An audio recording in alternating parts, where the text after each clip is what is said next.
I think we spend so much time thinking about women need to be, you can act like a guy, you know what I mean? Like, you don't have to take, you know what I mean? And it's like, no, girl, put an exclamation mark in your fucking email. Like, it doesn't have to be shitty. It can be kind. It can be sweet. It can be empathetic. It doesn't have to be this, like, black and white, act like a man, do this thing, you know? I just think that we have so much to offer, and I think we can lead and be incredible leaders, you know? I'd love to know from your perspective the advantages of being a woman in the business. Yes. Because a lot of people like to talk about the disadvantages, but I love to talk about the advantages of being a woman in the music business. Yeah, I think we spend a lot of time poo-pooing or like talking about how hard it is. And I just think that, especially when it comes to management, you know, like women are so empathetic. They're so, like, they have to work so hard in order to have success. They don't have necessarily the same favors that guys have, you know? And so like, it's like an artist. Like, they have to prove their worth. They have to be really fucking good at their job.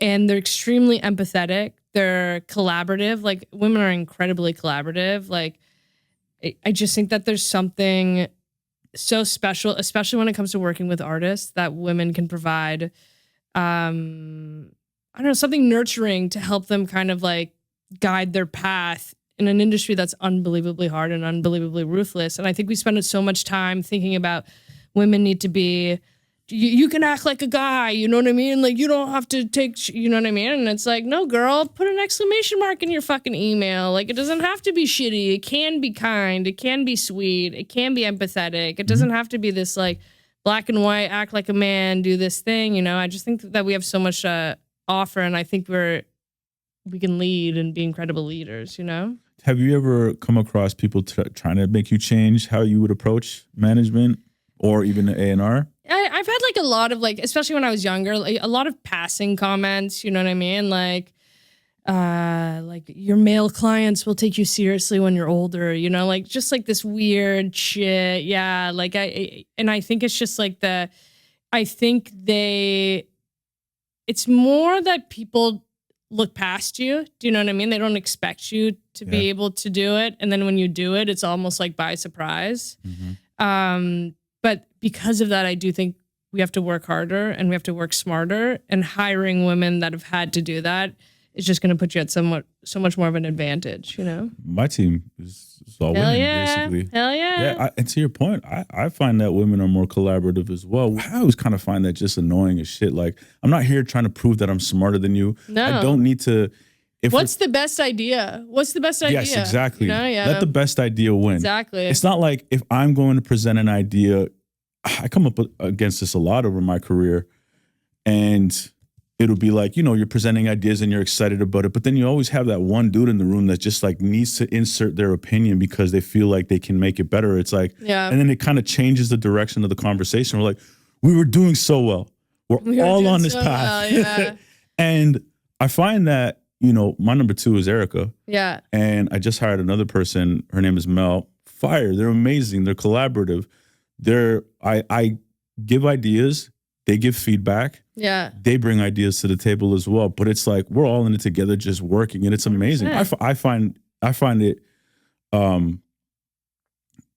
What's the word I'm looking for? I find it very, maybe easy is not the word, but it's just almost liberating in a sense, working with women and not having to deal with that shit with men half the time that you got to deal with, right? It's not like that with everybody, because even my business partner when I was at Mad Rock, Ray Mendoza, we were great. He was great with process. Yeah. I was great with vision and marketing.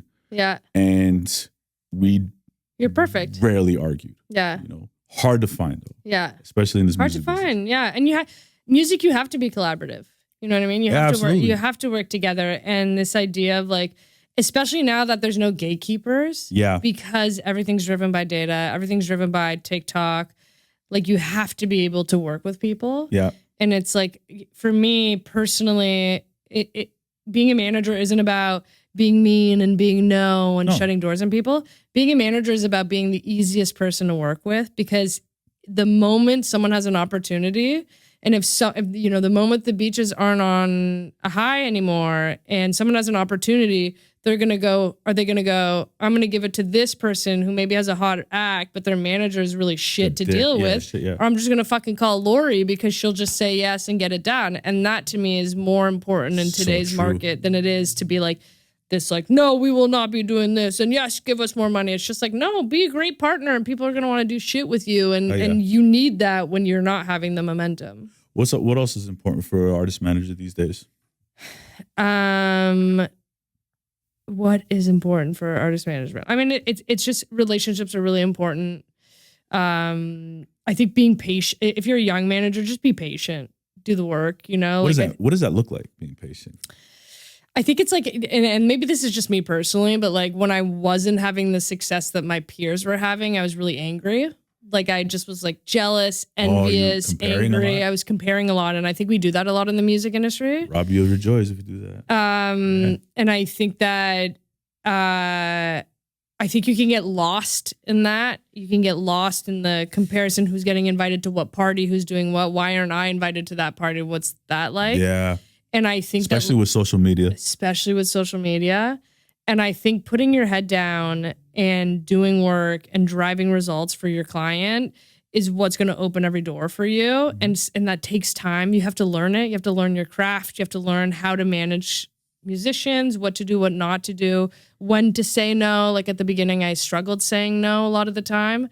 In the beginning of your management career? Yeah, my beginning of my management career, I just like, you know, when we had signed Charlotte to Atlantic would be like, you need to do this and you need to do this. And I was like, it would stress me out to say no to them. Really? But then like, now I'm just like, thank you so much. We will not be doing that. But I didn't understand when to say no and when not to say no. And I don't think saying no makes you, and I don't think I associated it with trying to be a nice person. I just felt like I didn't want to fail the label. Fuck it up. I didn't want to fuck it up. So I felt like we had to do everything.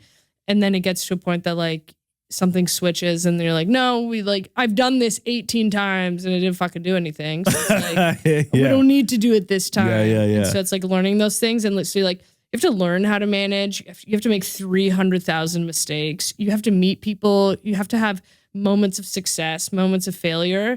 And through that, you'll build your network, you'll build your knowledge, and you put your head down, you do enough work. I think out of that, something will doing happen. The work is the most important part of, I think, when it comes to all this and management artists, because, you know, but on the opposite side, when we did the label deal, I was infamous for saying no to everything.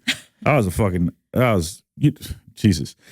Like, I was, not to say that I wasn't collaborative, but I was definitely challenging to deal with, because a lot of times I felt like, especially the problem that we ran into was that there was a leadership change about 8 months into us signing the deal. Yeah. From the top. Yeah. Massey was gone. Darkus came in. Darkus did his best, but he was in the UK for 20 years, and now he's running a North American label. So I had a lot of challenges with that leadership team.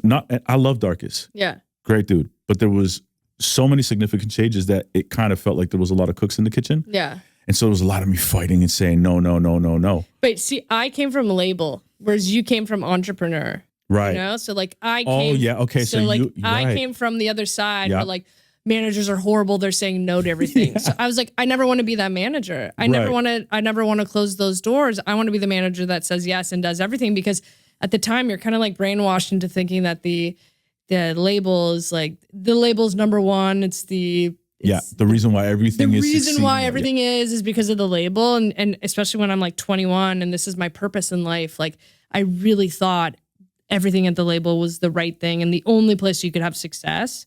And so when I left to become manager, I was like, why wouldn't we say, yeah, they're right. Of course they're right. It's a label. You know what I mean? And it's and then through the process of doing it and learning and burning out a client or pushing them too hard or realizing what we thought would be something wasn't really anything, you kind of learn, okay, that doesn't matter. That doesn't. And a lot of the time, a lot of shit doesn't actually matter, you know? So true. Because as a manager, the number one rule is to protect your artist. Yeah. You have to protect them. Obviously, you're going to do the work, but there's always going to be conversations. There's no solutions, only trade-offs in life, period. 100%.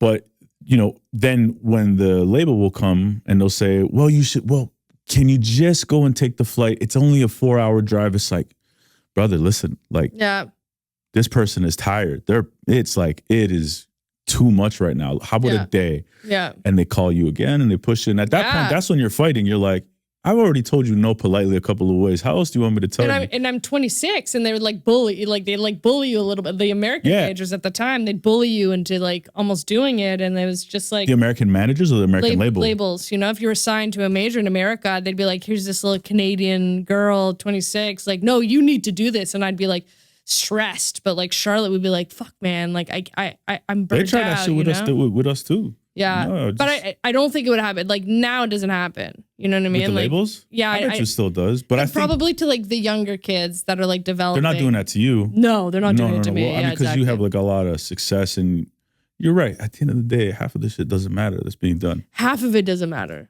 Half of it really doesn't matter. But to your point, it's good to have those relationships. Yeah. Right? Because like you said, there always happens. It's ebbs and flows in the business, right? And in life.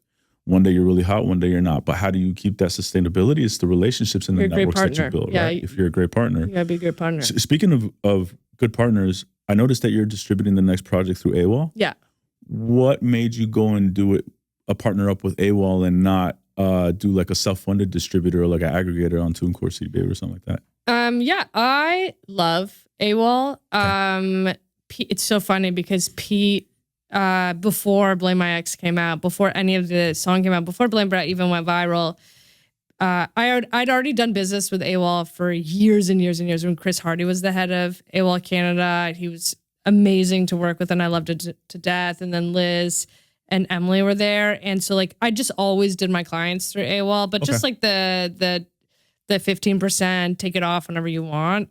Because I felt like if I'm going to use a distributor, if I bring all my clients to one distributor, then they're going to prioritize my clients because all of my business is there versus like putting my fingers into many pies. Right. And it's hard to manage that. It's hard to manage that. It's very easy to get lost streamline if you're just like with one company. Right, and they just prioritize like they treated me like amazingly. And I put the beaches on AWAL, of course, once they got dropped.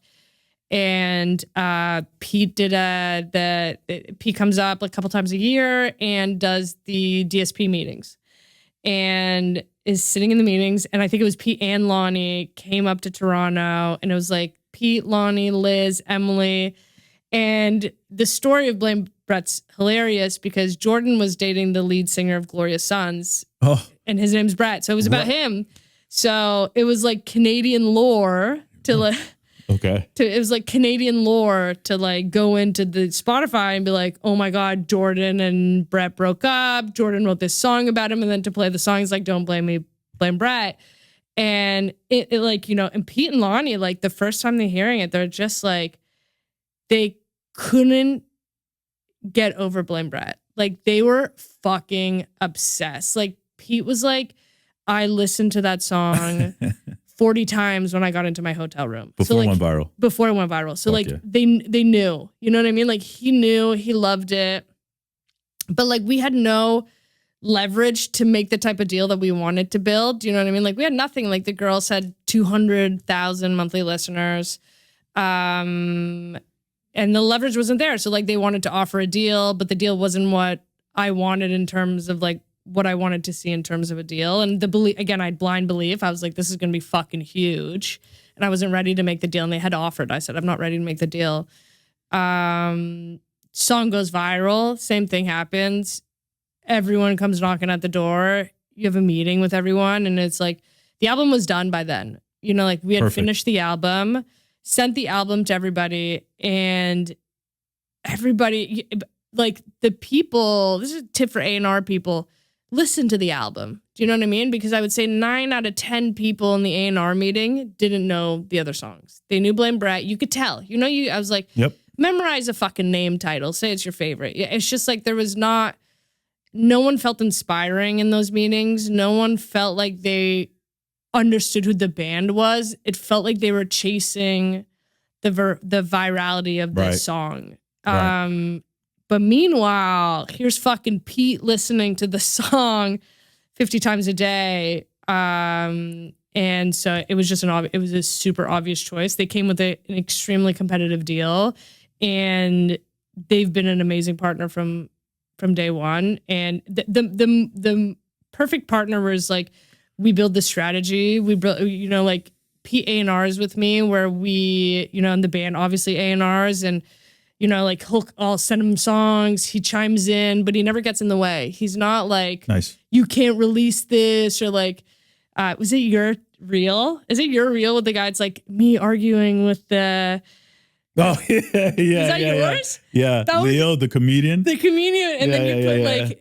it feels like we're fighting for custody. Are we fighting? Yeah. Okay, that I sent to like my clients because it's like there's none of that at AWAL. I'm not negotiating for a single to be released. You know what I mean? I'm like, we want to release it here. Pete's like sick. Do you know what I mean? Like there's no one at AWAL gets in the way of anything, so you can move quickly. Great. And so that's what you want. And that's what you want to be able to move quick. You need to be able to move quick. Yes. And so like even in the even in the process of making this album, Pete was like, who do you need? What do you need? And so we make a list of writers, of producers, and Pete being, you know, the head of AWAL. As your distributor. As a distributor he calls up, gets the girls into every single room that they asked for, you know? And I was like... That's a level of involvement that's unique to you guys. And I think it's like I do think that they have like, we're on the Distro Plus, like we're signed to it's a bigger piece than just your classic 15,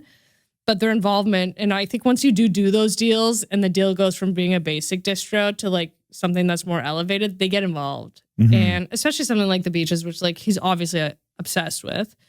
They get really involved. And not just him, like our digital marketing person, Shelby, fucking rocks. Like she's thinking up of Laylo ideas. They're sending me TikTok ideas. Megan, who does the project management, is like constantly texting me, like really, really active. And so like, I feel like I have the power of a major, it feels like an AWAL ad. It could be, I love AWAL. I have the power of a major label. I have the marketing budget of a major label, but I have the splits of a distro deal. And the autonomy to do what you guys... And the timing and the grants and we still drive the strategy, we still drive the timeline, we still drive the music, but we have like the most amazing support system to help us do it. And we can be quick, we can be nimble, we can do whatever the fuck we want to do. With the release schedules? Whatever I want. The only time is like, oh, our biggest priority is releasing that week. Can we move it a week? Like that's like the only time. That's understandable. Yeah. 100%. When you're having that conversation a couple of months out as well. Yeah, that doesn't make any sense. But it's not like, oh, it's not done. It's none of that. It's just like there's the flexibility to be able to move when you have to move. And I think that at that point with the band knowing who they are and how they want to do things and the type of music that they make and being so clear with the vision that they want, it's like all we need is like people to support them.